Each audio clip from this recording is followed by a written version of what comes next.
Rotary year 23-24 to order. We will observe 1 minute silent invocation for the world peace.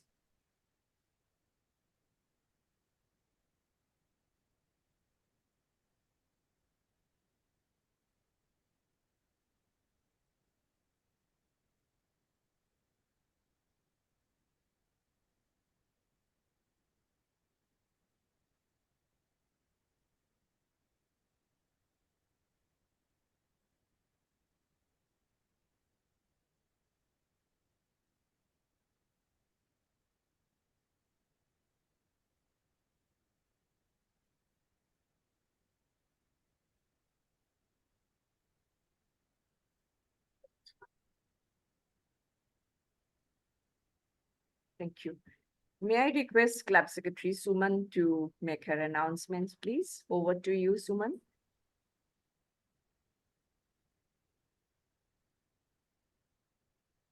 Suman, you are mute. Sorry. Thank you, Gargi. Hello, everyone. Good evening to everyone. Let me start with announcements of birthdays and wedding anniversaries. This week, we have 2 birthdays, starting with Sammy. Sammy will be celebrating his birthday on coming Sunday, that is on 28th April. I don't know if Sammy is there. Sammy, wish you all the very best.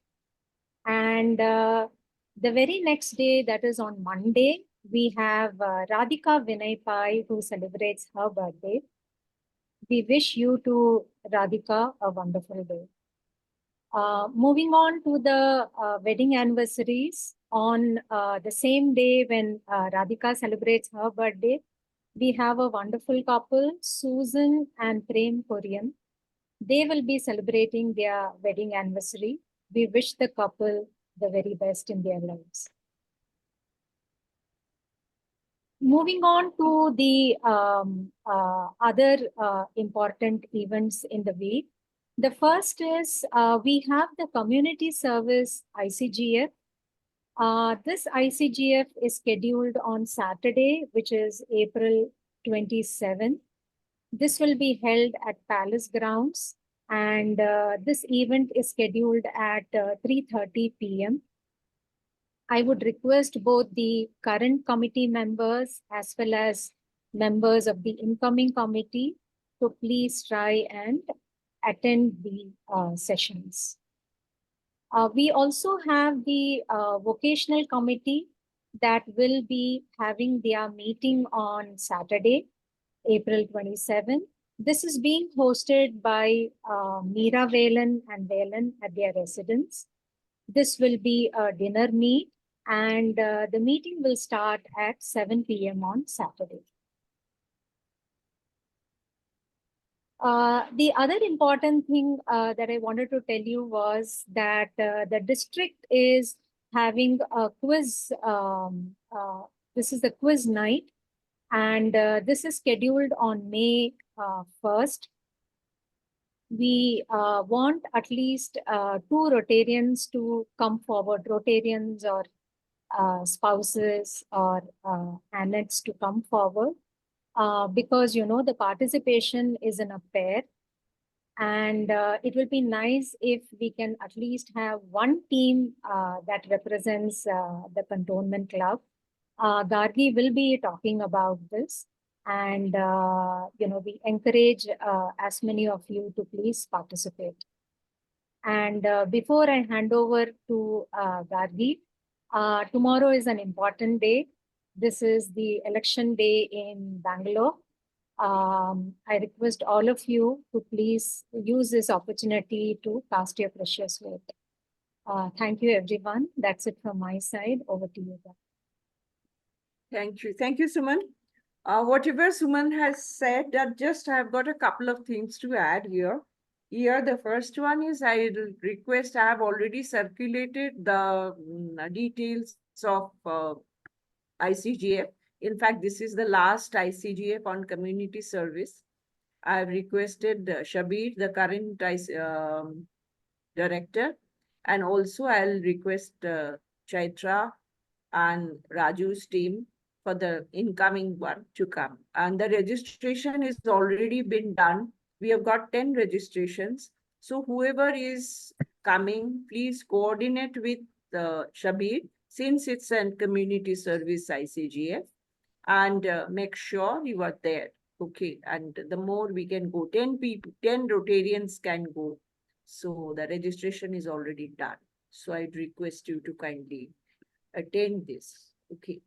The next thing I wanted to mention is about the quiz which Suman said. In fact, I have spoken to Manju also and requested Manju if we can get our Rotaract, SJCC Rotaractors participate, 2 of them.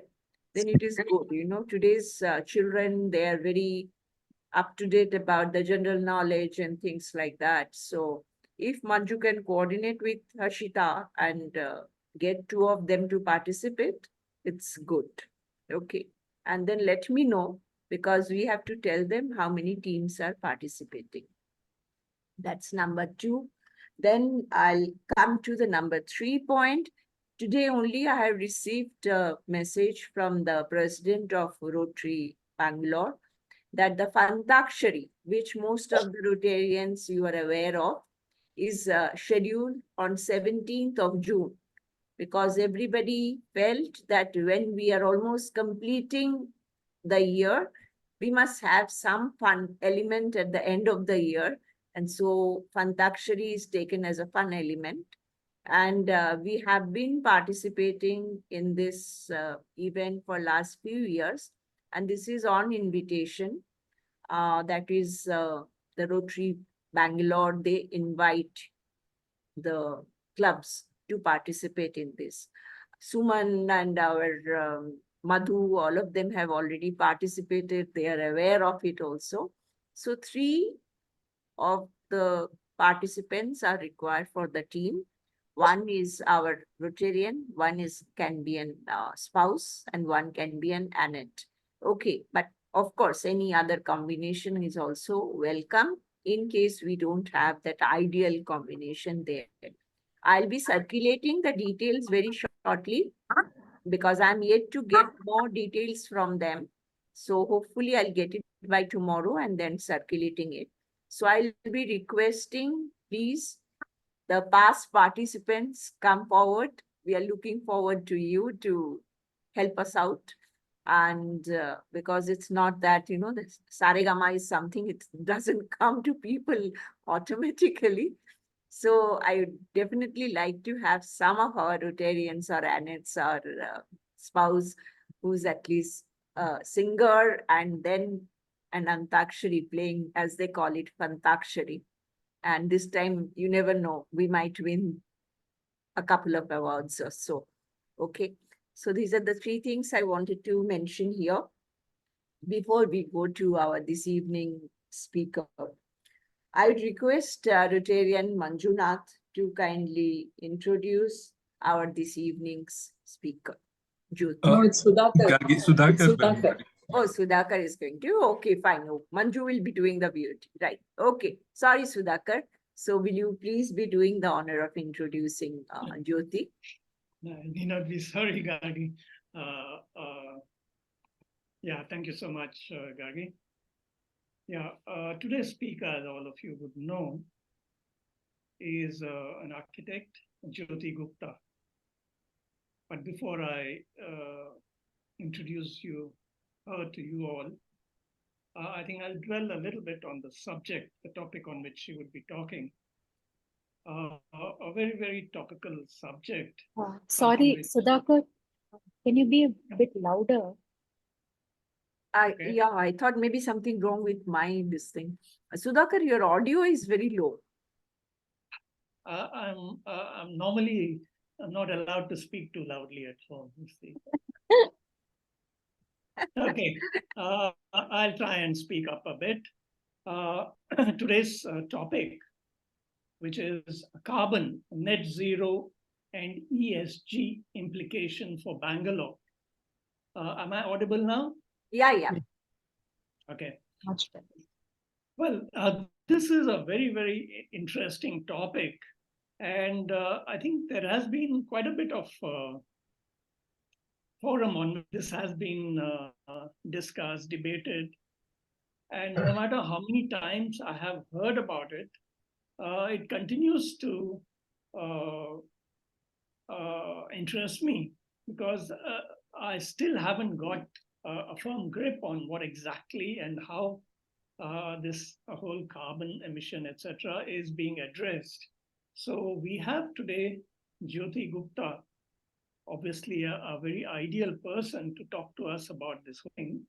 So I'll give you a very brief background of Jyoti. Jyoti, yeah. Just to make sure that she has sufficient time to talk to us about this subject. She is a very much Bengalurian Nurgi, did her schooling from Baldwin's, subsequently did her architecture from the BMS School of Architecture, and then went on to do her construction management and construction and project management from Bangalore University. She presently is with Christ University pursuing her PhD in urban community and regional planning. So obviously, as you would have guessed by now, with this kind of a background, she would be an ideal person to talk to us about this very interesting subject. So I would like to request Jyoti to take over and welcome her to this show today. Thank you. Welcome, Jyoti. So it's all yours.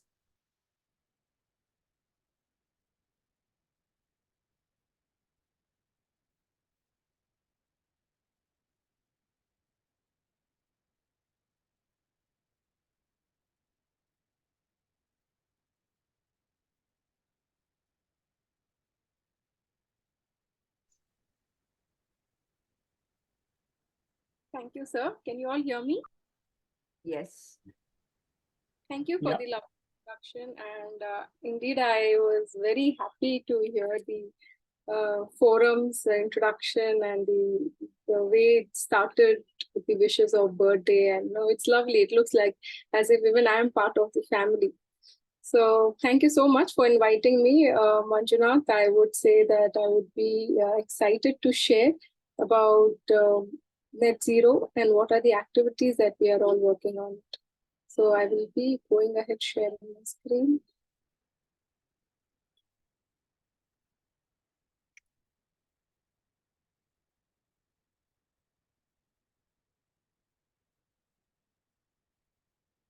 Okay, is it visible? Am I loud enough? Yes. Thank you. Yes. Thank you. All right. So before I get into the details of net zero and what are we actually talking about carbon emission, I would just like to give a brief background on sustainability, because end of the day, what we are all talking about is sustainability indeed. Carbon emission is low, it's connected and it's a main part of sustainability. And sustainability is like, how are we actually taking care of our environment? In what way our planet is conserved, and in what way the natural resources is being considered as in a more ecological way. And the Indian economy, as we all know, has been growing from $3 trillion to $26 trillion by 2047. With that scale of growth, what are we actually seeing the sustainability aspects, and where are we seeing India, and where are we seeing Bangalore, as we are all in Bangalore, to grow with regard to sustainability? So if I go ahead into detail understanding sustainable management, I would like to highlight the three main scope of sustainability, which we all talk about: the society, the economy, and the environment. And when I talk about the environment, definitely we talk about the zero waste, or the net zero that we are actually discussing about. And when we talk about the economy, because sustainability cannot work unilaterally. We need to all work together hand by hand, and economic growth is very much important. And when I say that, I talk also about the employment opportunity, in what way are the inflation going, and in what way the technology is being enhanced. And definitely our government, our society, our cohesion that's being considered between the social activity it's the main part of sustainable management. So today's topic is net zero. What is net zero and why are we actually aiming at net zero? So I just put this graph that was prepared by WRI, the reference goes there. And now if you see, where are we actually standing? If you see, we are presently in the 30 plus on the y-axis. If you see carbon dioxide per year, it's been emitted, okay? And the net zero target that has been planned is to come to the x-axis of zero level. And to remove that negativity, carbon removal approach, that is what we are targeting of minus 1.5 degrees. So this is what the plan is, and this is what we go ahead. This was actually announced by the United Nations. And when we talk about the United Nations, we talk about how the UNO is seeing the all net zero across the world. And when I talk regarding all the world, we need to see where actually our country stands, specifically Bangalore. In what way are we mitigating? Definitely adding more of solar panels, trying to remove the coal plants, having more of LED, more of sustainable material, talking with regard as an architect, going with the green building technology, having more of green spaces around us, and in what way can we remove the negativity or the carbon removal aspects. So this was a small video that I just thought to just share you, so that you all can have a understanding of what actually it's been planned abroad and how the net zero is being considered. The UK government has committed to reach net zero by 2050. But what does net zero actually mean? Since the mid-20th century, global emissions of greenhouse gases, such as carbon dioxide, have been rising. These gases trap heat from the sun, which warms the planet.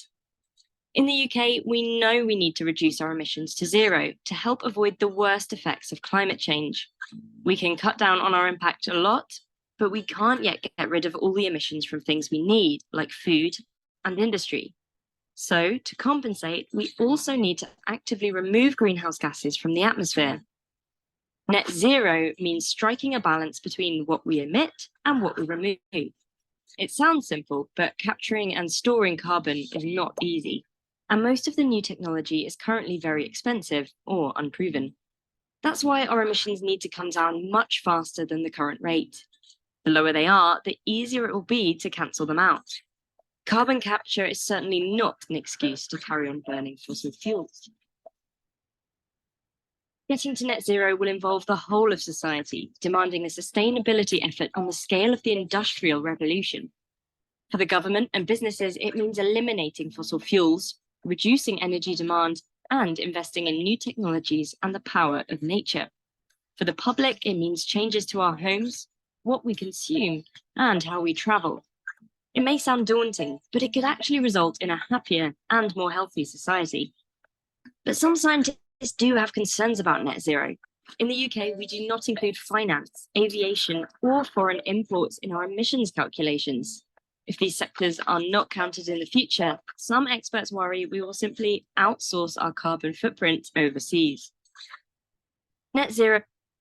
So what I would say is net zero is very important, and this was launched by the government of France. Like a Paris Agreement was built in December 2015, and it was actually activated all over the world in 4th November 2016. And they had hold a bonding, and there was a discussion between the countries and United Nations on into how are we actually targeting net zero. So with this agreement in place by the United Nations, I wanted to highlight you because we are just not talking, we are just not calculating. You know, we all need to start talking in terms of what is we predicting, in what way are we going ahead with net zero. And also, if you see, the net zero is having a major impact, not only climately, but also financially, because when you see with regard to net zero, there is a lot of deviation that's happening in what we actually breathe, in what we actually inhale. So even the health having a major impact if we don't go ahead controlling the net zero. So the 10 main part, I would say, how are we trying to mitigate it? So first and foremost, as you saw in that small video that we have shown, retiring the coal plant. I think coal plant is a major and the main source of emitting the carbon dioxide. So this should be massively shut down all over the world. Investing in clean energy and efficiency, definitely go for more solar panels, have more of sustainability and energy efficient, have a smart grid system. Indeed, the smart city plan that was launched in 2017, how it's been grown and where are we our present scenario, that also need to be considered. Retrofit and decarbonizing building. So this I would say with regard to an architect, buildings which are already existing, we need to decarbonize it. We need to retrofit. Retrofit means we need to renovate it. We need to use more of sustainable materials so that we can go ahead understanding the green technology and try to use more of green spaces around us. Decarbonizing cement, steel and plastics. So with regard to this decarbonizing cement, steel and plastic, in our university, we have started a small, small initiative by the SDG goals. And we have started with regard to developing no plastic pollution. So all the students in our university are getting their own water bottles and trying to avoid buying plastic water bottles or having tea, coffee by having their own mug or cups. So this is an initiative that the SDG team has initiated, and we are looking forward for something more so that we can try to avoid plastics. So I think small step can make a massive difference. So I would say that now as a committee, even you could think about how you can be sustainable, how you can try to avoid plastics and materials which is not good for all of us. Shift to electric vehicles, being the main customer of electric. I just recently purchased the XUV 400 Mahindra electric vehicle. I would say, yes, there is an advantage. I am saving a lot of money on the petrol charges, but the challenge, the limitation is we had a session last week. So they also were telling the lithium batteries, the charging stations. Yes, there are challenges. I would not say that definitely it is a apple to apple comparison between a petrol crude vehicle or an electric vehicle. So we need to think about it and we need to see how are we saving the environment. Then increasing public transport, biking and walking facility. So considering our country, we need to have a good last mile connectivity. Last mile connectivity as in from the door you move from your office or your college to your house. How are we connected to a local transport? Is there a good metro connectivity? Is there a good connectivity with regard to there are good spaces that you can actually walk by or use a biking system? That also could be considered. Now, point number 7 is more important. I would like to highlight here because decarbonizing aviation and shipping industry is a major task for all of us. And if you all realize, aviation industry, if you see, the UK government also has not focused more on aviation because they have limited in the technology. So we need to start a research and development team in order to work on how are we decarbonizing aviation and the shipping industry. Then we going ahead with the deforestation and the degrading of lands. How are we actually avoiding to stop, we need to stop cutting trees and, especially if you're building metros or steel flyovers. That was a massive topic of discussion for Bangalore. And how are we actually rebuilding planting more trees? And indeed, there's a talk always, or it's a debatable saying that if you cut over here, you go and build outside. In what way are we benefiting? In what way are we getting fresh oxygen within the city? So that also need to be discussed. Then try to reduce food losses and wastage. I would say that people in situation wherein they don't get enough food, wherein students who are just taking half meal and throwing away. So this also we have initiated in our university, and we are trying to reduce the food waste. And then go for more of plantation and try to avoid less of meat and non-vegetation. So the next major topic I would discuss is ESG. ESG is a major topic of discussion. Indeed, it talks about the environment, social and governance, and it's basically a framework of what we are talking about. And this ESG is mandated for all the organization and all the corporate society that we are looking for. Now, when I talk about the environment, definitely we talk about the air and water quality, the carbon footprint that again talks about the net zero, the natural resource depletion, like how are you actually cutting the trees on the site where the lake is there, you're building apartments, and the waste management, how are you controlling the waste? Are you just dumping the waste on a barren land, or is there a method of recycling it or doing a solid waste management? And what are we actually trying to understand with this kind of management across the environment?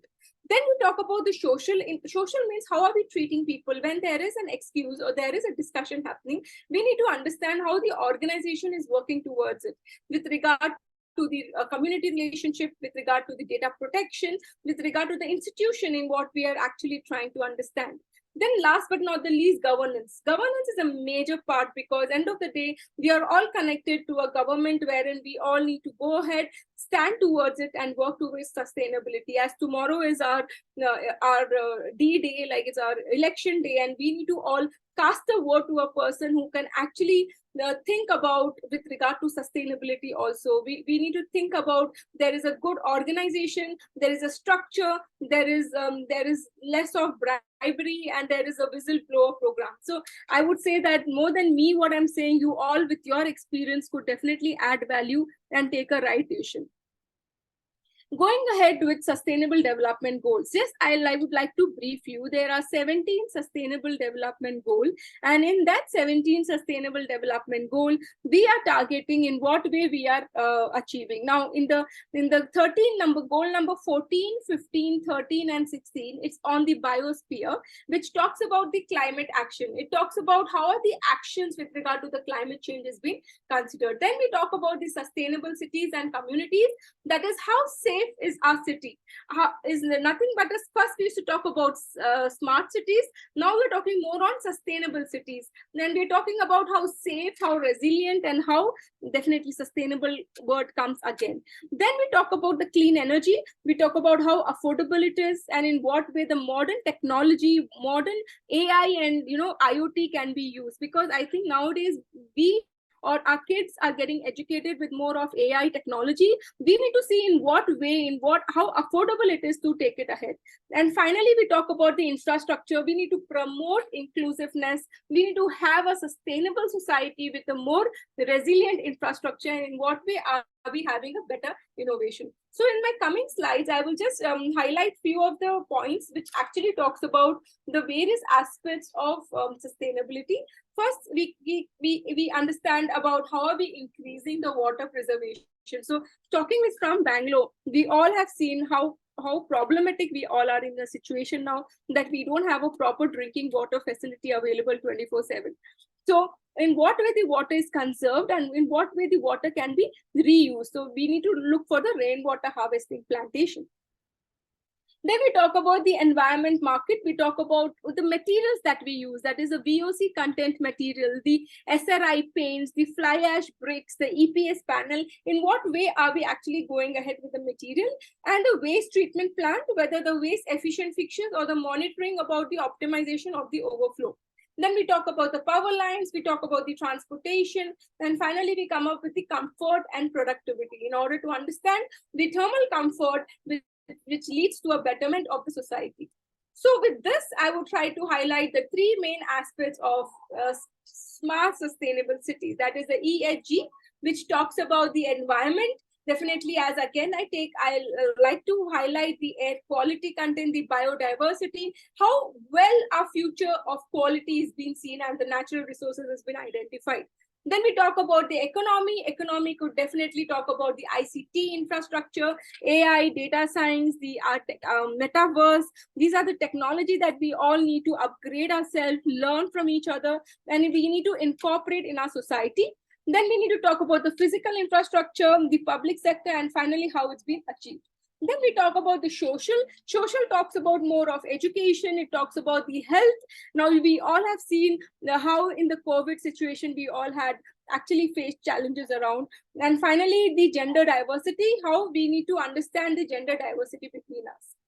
So a sustainable city or a city that needs to reduce the net zero, we need to make it more livable. That is, we can go for more green roofing, we can have more roof terracing, we can have more green walls. In what way we can connect the nature to the building? Then we have more of tree plantation. So it's not that we need to just think about ourselves. We need to also think about the streets that we pass by. We need to also think about the parks that we go for a couple of walks. So we need to think about the society also. And then the urban food, what kind of food is being grown and in what way the edible plants are being maintained. Then the urban gardens, then the green space, more of friendly pedestrian ways that wherein we all can feel the space, we can walk around and understand each other. So this is a small, I would say a small pathway to net zero. And what is the target that's been seen? So if you see in the first pathway, it talks about 2030, wherein all buildings, all new buildings, as an architect, I would say or engineer, I would say that all new buildings need to be net zero carbon. In 2050, 100% of the building needs to be net zero carbon. With this, the World GBC has already highlighted that how are we trying to use the renewable energy? How are we measuring it? How are we reducing the energy waste? How are we actually having a balance between renewable energy? And in what way we are verifying the carbon impact? So this was a study wherein they used the GRACE data set and they tried to identify the top major cities of the country. Whether I talk about Paris, London, LA, Beijing, Shanghai, Tokyo, or Delhi, where are we actually placed and what is the peak level of spatial carbon dioxide emission?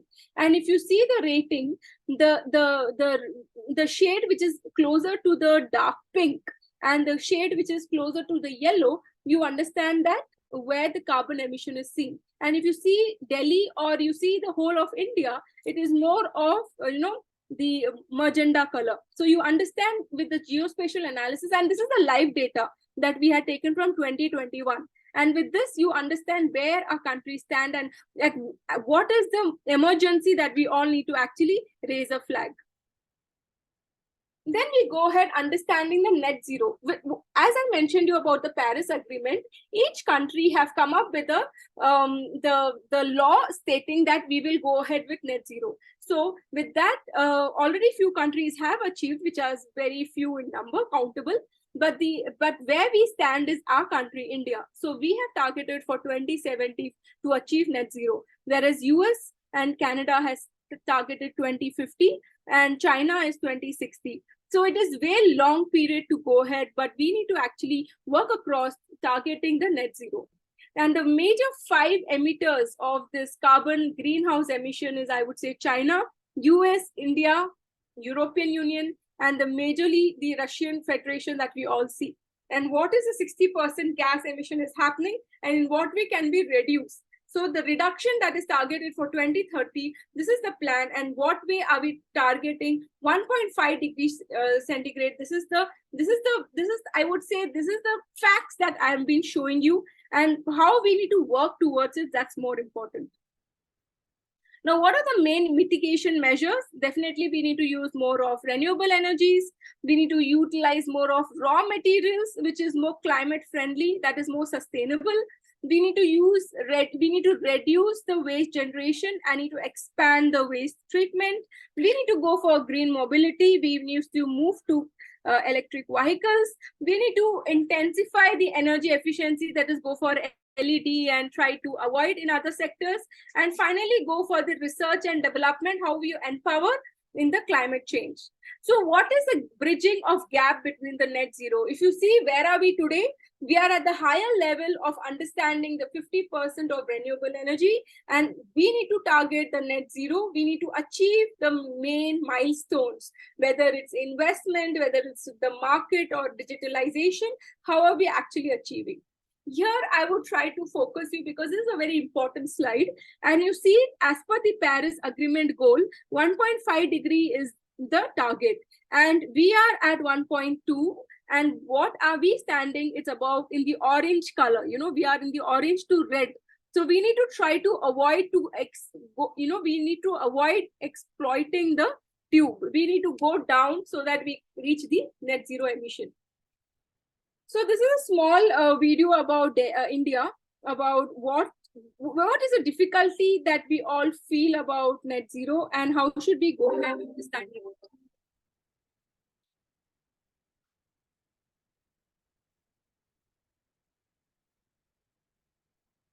India is currently at the risk of becoming an outcast on matters related to climate action. This is because it has not yet committed to a net zero target year.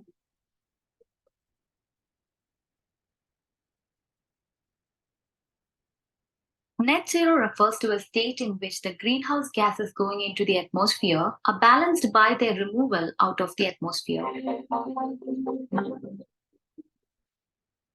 It will be achieved when all greenhouse gas emissions released by humans are counterbalanced by removing them from the atmosphere in a process known as carbon removal.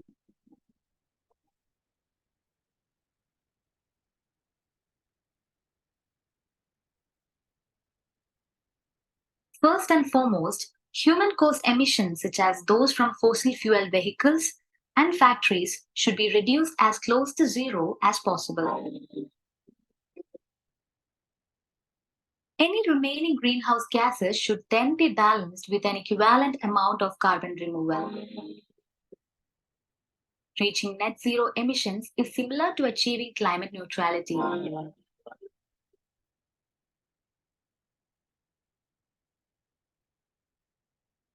The Paris Agreement underlines the need for net zero, requiring states to achieve a balance between anthropogenic emissions by sources and removals by sinks of greenhouse gases in the second half of this century. Over 50% of the global economy has already committed to net zero by 2050. China is the world's largest carbon emitter and has announced that a net zero target for 2060.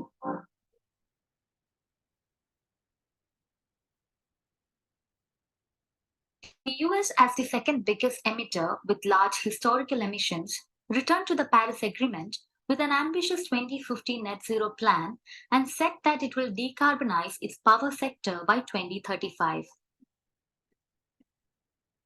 European Union member states have committed themselves to reducing emissions by at least 55% by 2030 over 1990 levels.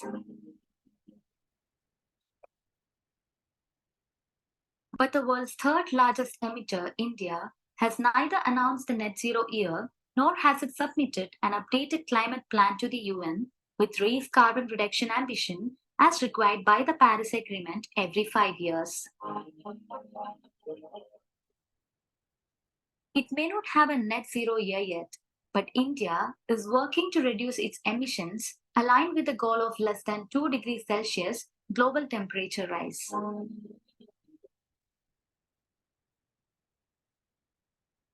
As per commitment made in Paris, India has to reduce its carbon intensity to 33% by 2030.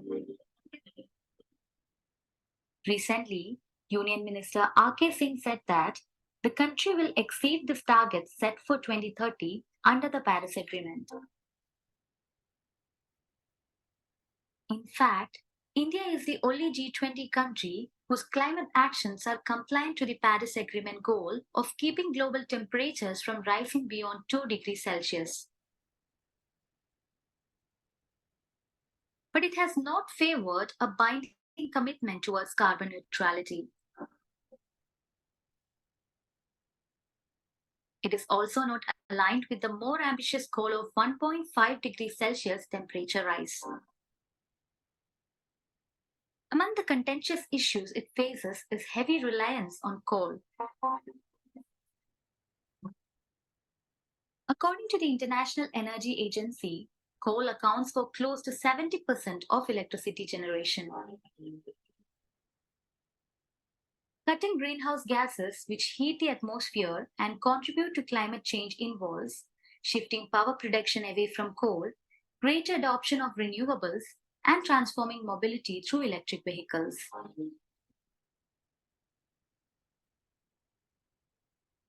So this is what you understand with our net zero throughout India.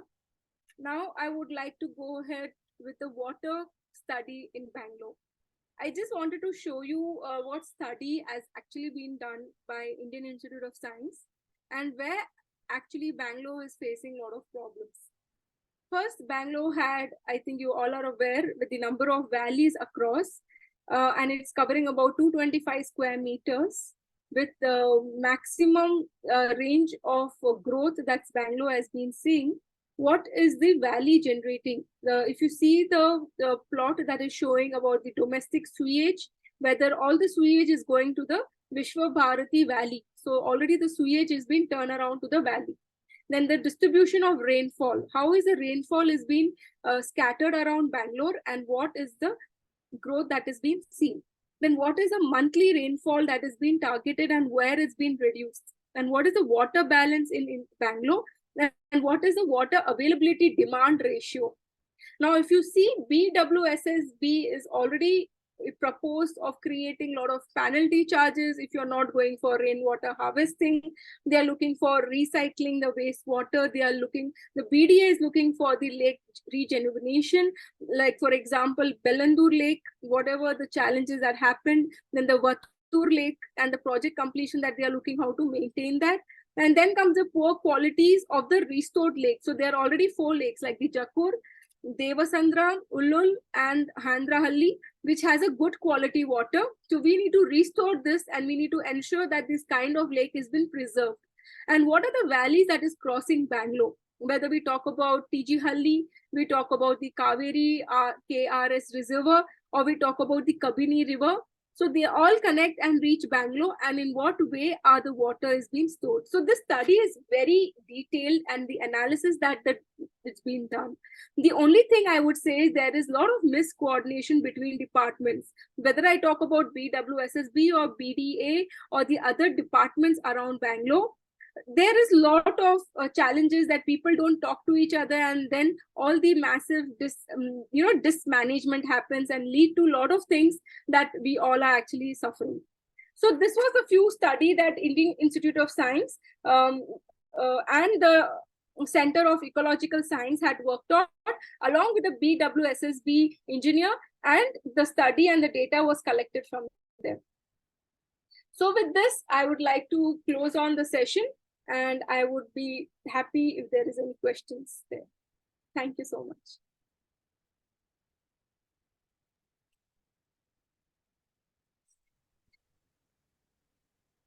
When we say we are the one among the largest emitters, they don't calculate per capita emission, is it not? Sir? What I mean is, they're saying India is the third largest emitter because the sheer size of the population. But per capita emission, we are among the lowest, is it not? So there could be, but we need to again see what are the other countries happening. So we need to see it in that way. Yeah, America is obviously the largest emitter per capita basis. Right. We are among the lowest. So have we got into a small trap in the sense that we, like our GDP projections, we're going to be the 5th largest economy, 3rd largest economy, but per capita income is still very poor. Good point, sir. I will look into it. See, on a per capita emission basis, I think we are among the lowest, probably bottom 50.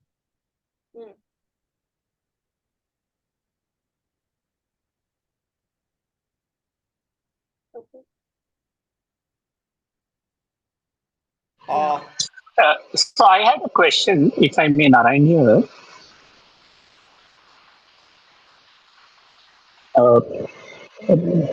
Yeah, Narayan, please go ahead. Yeah. So see, one of the things, which you mentioned, right, on the entire electric vehicle being one of the things for reducing, I think it's a very controversial topic, because if you actually look at EV, it contradicts all the components of ESG, right? Because making EV is much more energy intensive, and the batteries are a big contentious issues, right, on the materials they Disposal. use, whether it is lithium, cobalt, etc., which are all rare materials. And in some of the countries like Congo and all, child labor is used. So again, it's a social issue. And again, I was just speaking. I mean, I'm not an expert in this, but I was speaking to an expert who has spent his entire life on on making batteries. And environment than even petrol and this. And this is coming from a person who is actually, been in that industry for the entire life. I'm just, thinking, some of these things, while yes, a lot of things are relevant, is this becoming another, kind of Western influence, to make more money and more business opportunities, similar to what they have done in the past, whether it is oil or guns or anything else, where Western influence is trying to, impose this ESG. Even, if you look at medical, be it, how the entire simple things like blood Cholesterol. pressure, etc., have changed, cholesterol, everything has changed. So is it, something which they are kind of over marketing it and trying to make this as a business opportunity?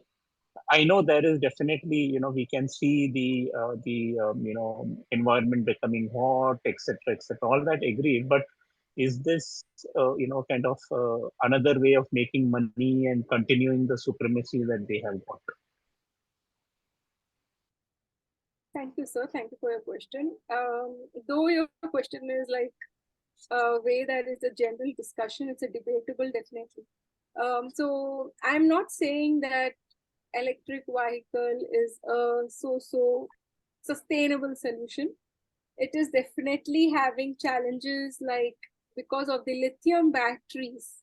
There are challenges that it won't suffice as compared to your crude vehicles. Okay. So that again that is a limitation in the electric vehicle. Okay. Now with that limitation, it doesn't mean that that product is not good. It is an impact to the environment. If that was the case, if it was a major impact to the environment, I don't think the government, if not our government, even the United Nations, if I say overall, they won't allow us to go for more sustainable solution.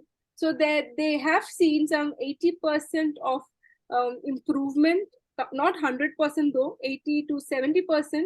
And that is where they prefer to have a shift from the crude vehicles. If you see, even in other countries, nowadays we are not getting crude oils, So the charges are raising like crazy. Like, earlier before COVID only, if I say, it was about 60, and now I think it is 70. Now it's how much? It's like 120 something.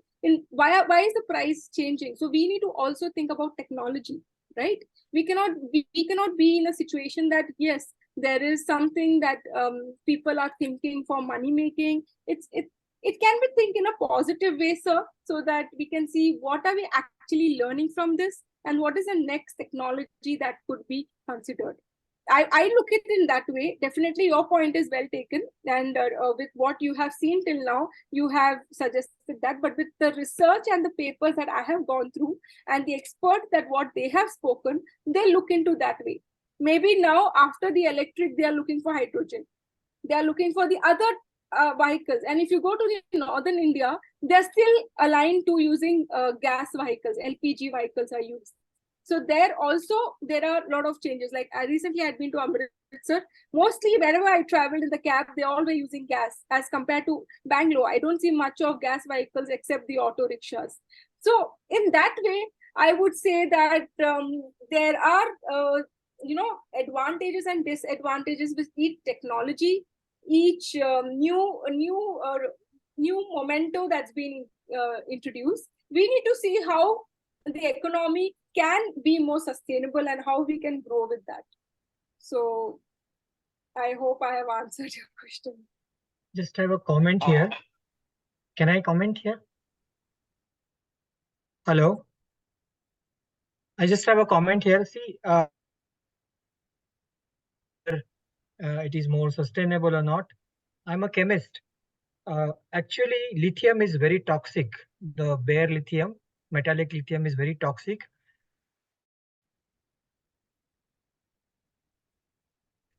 Of what is going to happen. So in fact, people have realized in the Western world and they have shifted, they're trying to shift to sodium metal as a substitute for lithium battery. That progress is already happening. The research is already happening. But what we are trying to say is that these Western world sometimes imposes the technology that is outdated for them, and it comes to us as a package, and we try to emulate that without much thinking about it. So that from that point of view. Second thing is the electric vehicle production net zero? Is it anywhere near net zero? Because when you say I'm making something net zero, and you have to see from the scratch how the vehicle is made, and it goes to the road. Forget about usage. May become net zero, but what about the production process? Is the vehicle manufacturing process is net zero? All that needs to be considered. So we should not go from one disaster to another by just implementing something which is very blindly done. That is the only thing. Not that electric vehicles do not have advantage. In fact, hydrogen fuel vehicles are the next future, because it starts with water and ends with water. So there'll be, and you use a solar power for converting water to electrolyze it. So that will be more promising in terms of this thing. But net zero actually means you're also cutting down the carbon emission at the entire process, entire production chain. I don't think that is being considered. I agree with it completely. So, sir, I would just like to highlight net zero is basically a balance between the amount of greenhouse emission and also the amount of air in the atmosphere. Okay, so when I say that's a balance, how are we actually looking to reduce the greenhouse emission?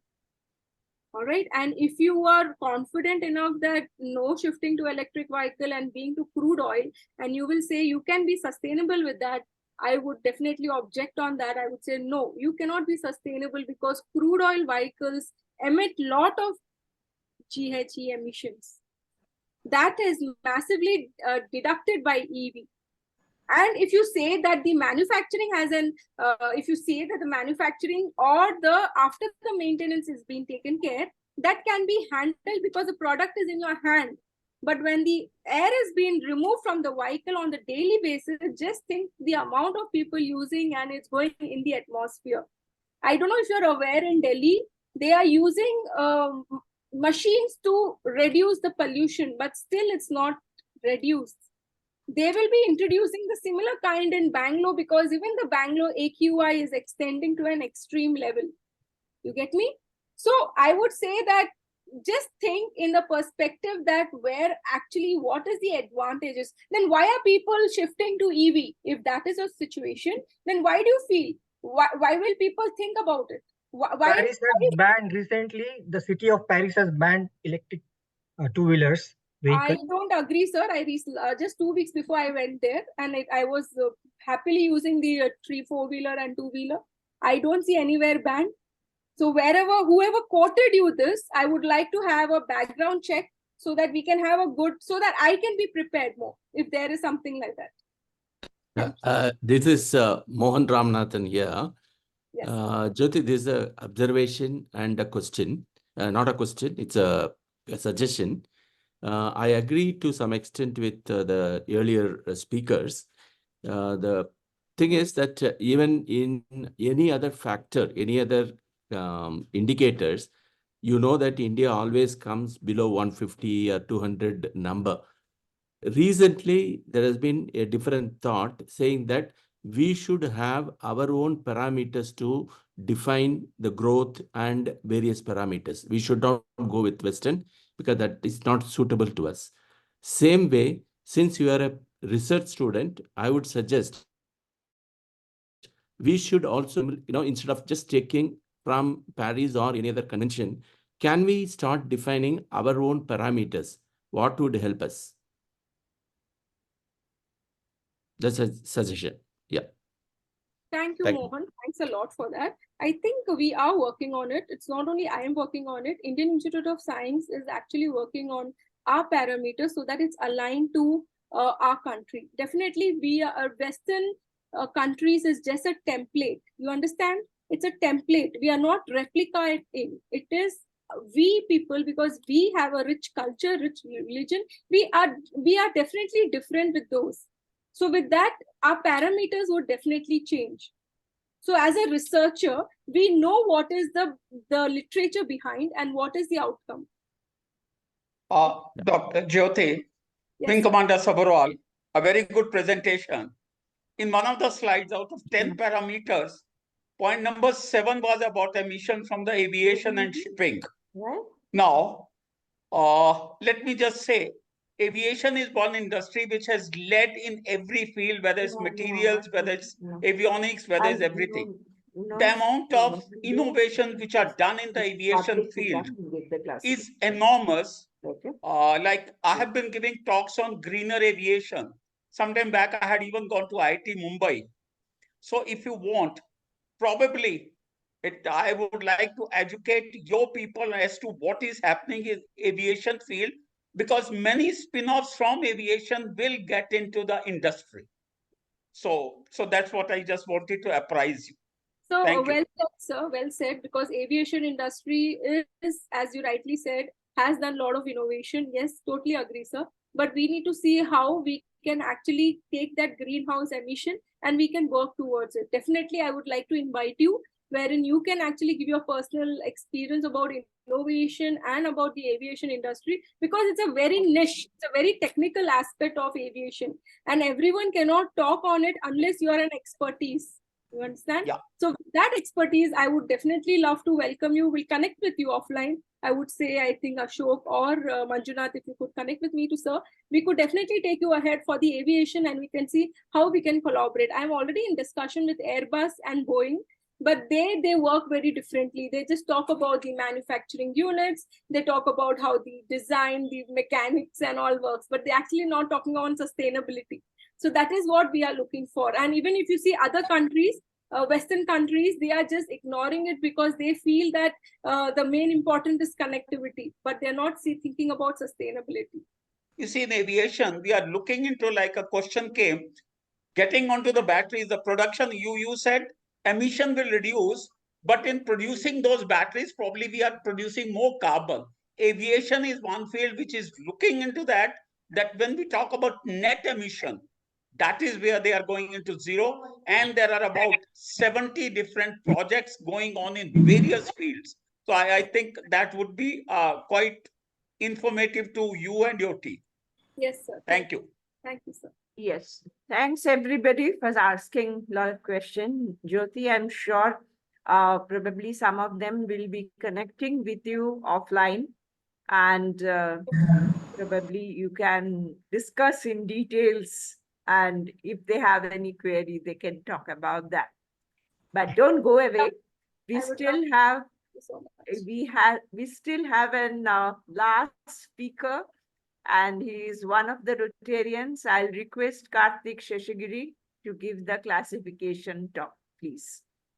Jyoti, don't go away, stay please, because Thank the you. program is not yet over. Okay, noted. Karthik.